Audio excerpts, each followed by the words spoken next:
All of the other Zelda games just have a better story. I mean, hey, look at Skyward Sword that we're playing. All the characters go through character development. Yeah. That's pretty rare in the game. Right. And it's just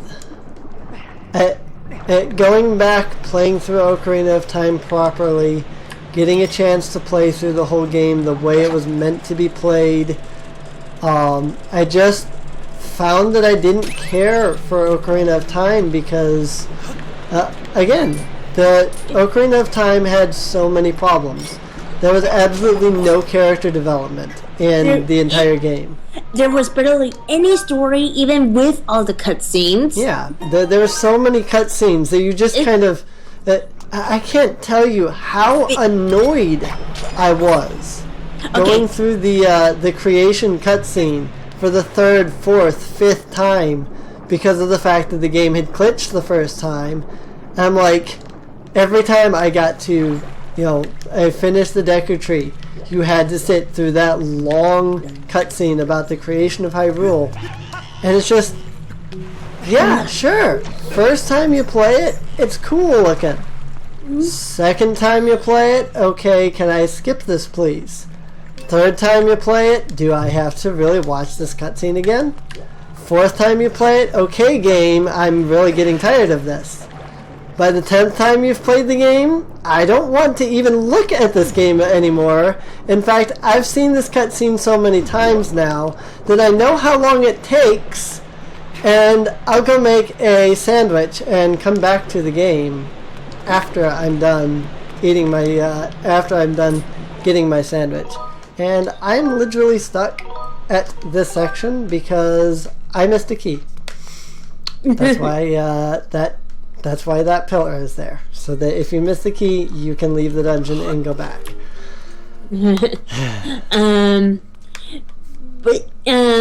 Yeah, basically that was my problem with Ocarina. Okay, here's the Ocarina Time story in a nutshell. Link, you find out that you are like a chosen one, right? You had to go see Princess Zelda. And then from there, you had to collect some things for Princess Zelda. You come back, you get Ocarina of Time, and you had to basically use the Ocarina of Time to... You have to go out and collect these things so that the big bad dude can't get them before you and thus can't harm Zelda. You collect them, you come back, oh look, Zelda's actually in trouble. Your whole entire thing has been pointless for the second time. Hey Link, hang on. Hey Link, go inside of my mouth and cure me of this curse. Oh, I'm sorry, but even though I asked you to do this, it didn't matter because I was doomed before you started. Hey Link, go out and collect these 3 items so that we can defeat Ganondorf before he can attack Hyrule. You collect those items. Oh, I'm sorry, Link. He's already attacking Hyrule. Hey, Link, now that you're in the future and you're older, go do this thing so that you can stop Ganondorf from ruling everything. Oh, too bad. Princess Zelda's been kidnapped. The whole thing that you've been doing has been completely fruitless so far. Basically, that is the story of Ocarina of Time in a nutshell. And the thing is, in the game, it's your Legend of Zelda games. You collect stuff, but in this game, it's just you just collect and try to save the princess. Right. That's it. It's collect basically things and try to save the princess. Oh, I'm sorry, Link, but you failed for the 5th time in the game. Go on and collect some more stuff. To me, it's basically the original Legend of Zelda game where you don't need a walkthrough and it has a little bit of story. That's it. That's all Ocarina of Time is. Right. And the little bit of story, not that much. A story, still. Legend of Zelda 1, the first game, didn't even really had a story. Ocarina of Time, it barely has a story either. So I'm sorry. Sure, there's cutscenes and all, but you can still don't mean story. Yeah. You can have cutscenes and freaking. If my friend Tiger Skunk watches this video, he's gonna hate me for this. But cutscenes don't mean story because Metal Gear Solid. I can't tell you how bored I was playing Metal Gear Solid 3D because the entire time I was going, okay, can I either have some story or something, please? Because you are giving me literal 15-20 minute long cutscenes. Please tell me there is some kind of story to this. By the end of the game, the entire story could have been done in like half an hour. Now, instead, I have to sit around for half an hour long cutscenes for no story. I'm sorry, but Metal Gear Solid, it didn't have a, at least Metal Gear Solid 3/3D, whichever one you want to, call by, because they're both the same game. One's just a remake on the 3DS of the other. I'm sorry. I did not feel that there was any story in the game. I spent most of the game bored. Heck, there was a boss fight called The End. And he's this great big, sniper dude that you have to fight. And my friend Tiger would say the length of the battle creates tension and makes you feel like you're really striving to keep going. I spent an hour and a half on the fight, and 4 times I looked at my friend Tiger and went, do I really have to keep playing this? Because I'm just getting bored because there's no fight here. I can't find the guy, he can't find me, I'm bored. He's like, well, it's supposed to build tension. I'm like, it doesn't. How does that an hour and a half long fight build tension? Well, it's supposed to be a long fight, it's supposed to build tension. I've watched people do the fight, speed run through the fight. It takes them almost 15 minutes, even on a speed run, and that's because they know the exact mechanics to get through it. I'm sorry, but a boss battle that takes 20 minutes on the low point, it doesn't build tension. It makes you go, okay, I've been fighting this guy for 20 minutes. When am I gonna freaking actually have something happen? After an hour and a half? I'm sorry. But I was bored. But yeah, as I say, cutscenes doesn't make story. Basically, you can have a cutscene where someone is playing with their sword. That's not story. Right. A character meeting another character. That's not story. Right. Hyrule Warriors did cutscenes and story and stuff best by giving you the story and then throwing you into the game and letting you play. You got these little scroll cutscenes, basically, a character read from a scroll to tell you the story of what was going on. After that, you maybe had a cutscene here or there because you unlocked something or you did something, or a character, the boss pops in or something. Beyond that, you know what cutscenes there were? Nothing. You didn't need cutscenes to tell the story because the story was told entirely in the scrolls. And they didn't need to sit there and give you these hour-long cutscenes to give you the story. It was and here's the story that happens in between levels. Okay, now here's the level, have fun. I don't want to play a game where I spend the entire game watching a movie. If I want to play a video game, I want to play a video game.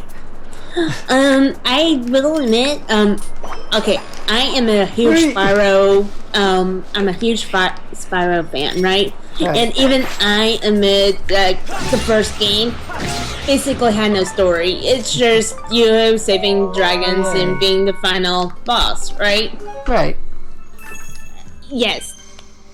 But I would say it's a great game because, it's just, I have a lot of fun with it, even though of all the problems I had before. Frick is the key I'm looking for? No. That's okay. That has to be where the key is. But how in the world do I even come close to getting up there? Dear freaking Luna, I know that I have to go here. I cannot figure out how to get up there. Anyway, sorry. But yeah, Spyro was originally made just to, have fun. Right. Kind of like Crash Bandicoot. Well, it's same like Crash Bandicoot. Crash Bandicoot didn't really have much of a story to begin with. Right. You don't. It was made to have fun. It's like you don't really need a lot of cutscenes. You just only can just figure out what's going on by just playing it. Right. If I'm gonna play a video game and have it tell me a story, I want to be told the story by me discovering the story, not I walk around and I hit a cutscene that I then have to sit and watch for 20 minutes. But yeah, Fantasy 7.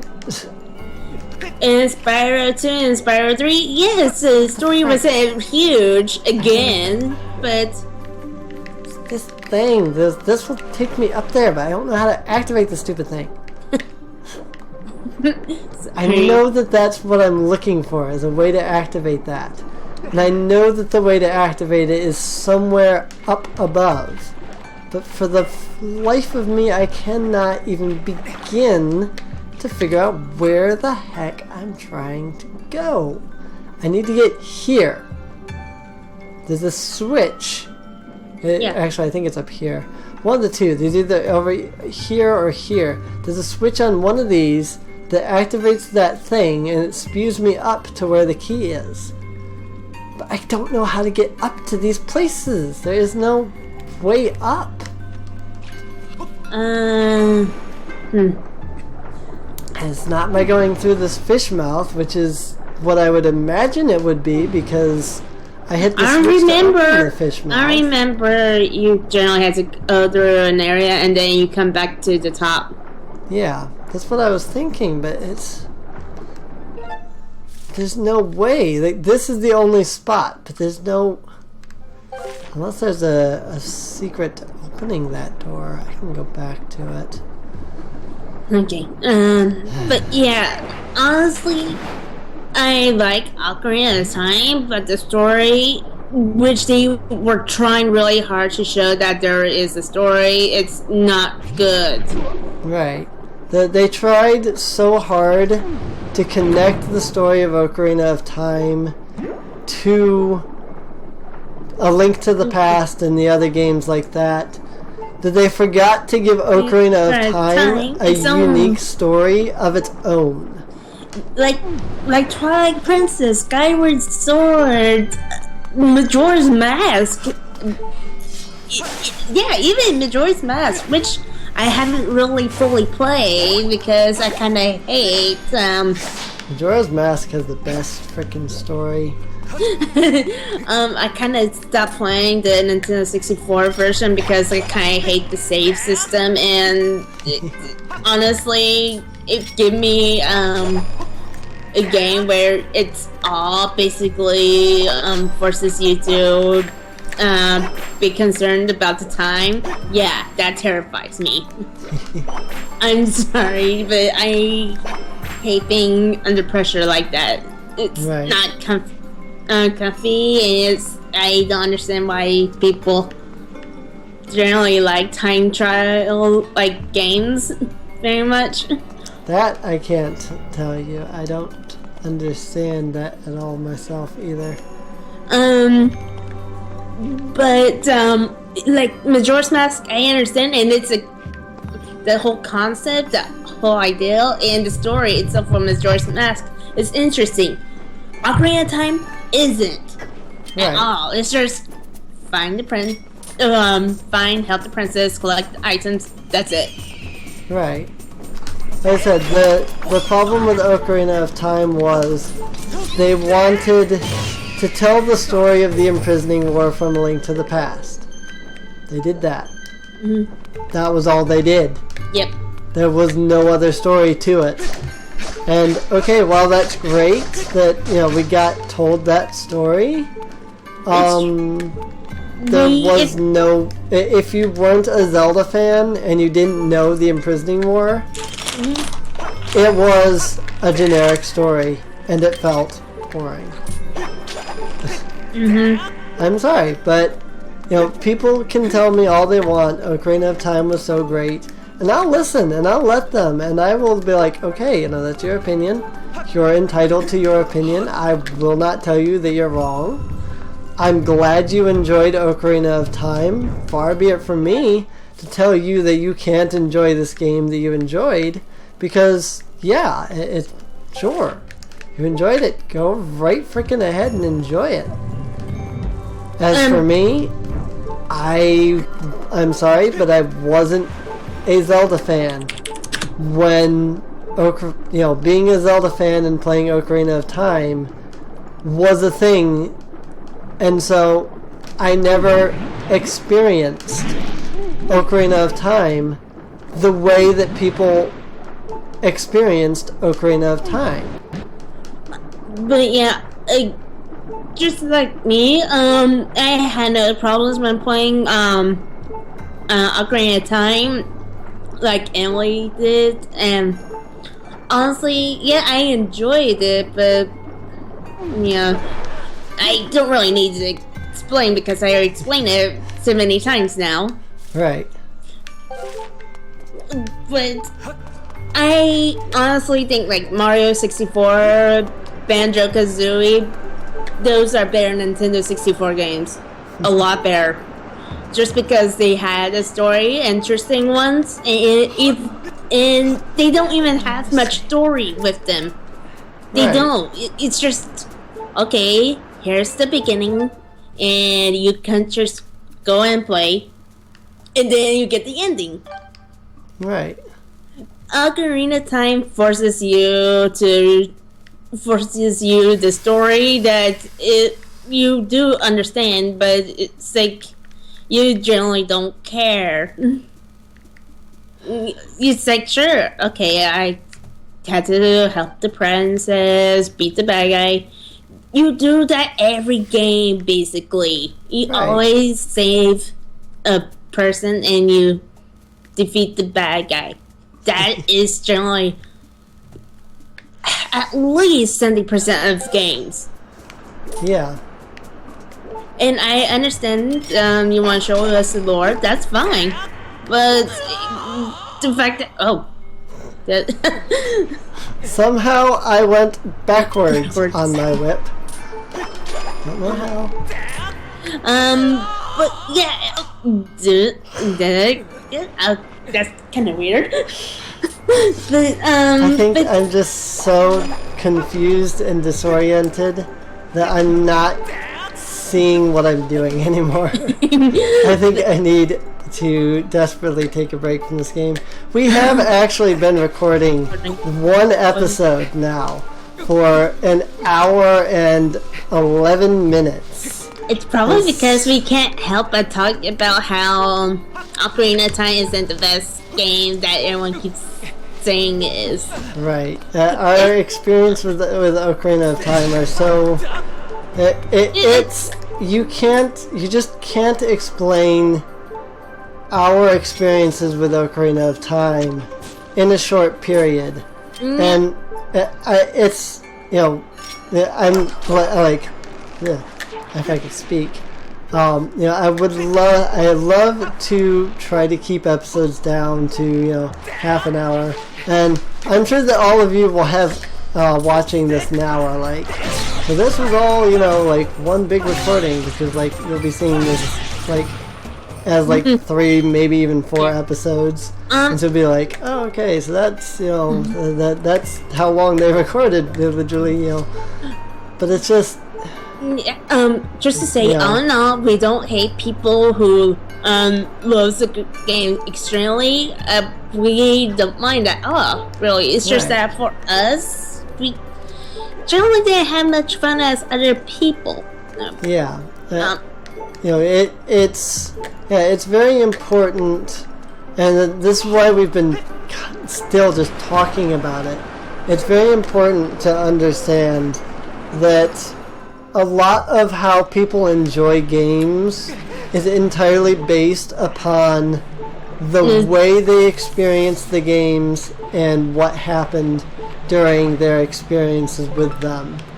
And I can't tell you how many games I have experienced that it's like, okay, you know, like I've shown to other people and they go, well, what's so great about this game? And honestly, when I think about it, sometimes the only reason that I can come up with for why I enjoy games so much is because, well, you know, I used to play this game as a kid, yo. So this was like the awesomeness back then, you know.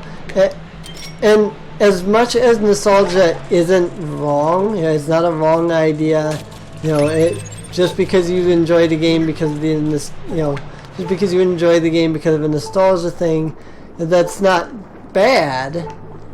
But you do have to understand that if the reasoning why you understand, you know, you enjoy a game is for the nostalgia factor, you entirely have to understand that people are not going to have the same experiences with the game as you did, you know, or the game series or whatever. Okay, I can literally not, there you go. It literally was not letting me do anything there.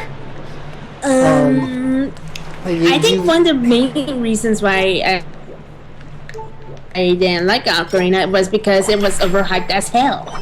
And it's like, okay, I'm going to play a great game. And I play it, it's like, what the fuck? Honestly, it's the same with Final Fantasy VII. I play Final Fantasy VII, and everyone says how amazing the game is. It's not that amazing. Right. And it's not like, you know, we're looking at the games and going, oh, we're hipsters, we don't like it because it's popular. I like popular games. Yeah. It's like, I mean, clearly we play The Legend of Zelda. Oh, frick. Heck, I watched Naruto when it was still new. Are you kidding me? Are you freaking kidding me? I just spent like 2 episodes looking for a key. That was right freaking there. Okay,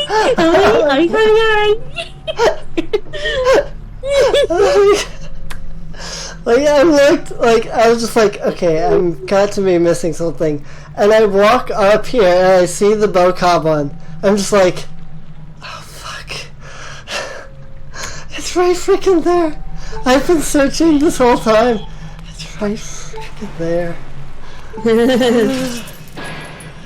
Okay, I'm sorry it took that long to realize I just had to use the whip, but I just, oh my gosh.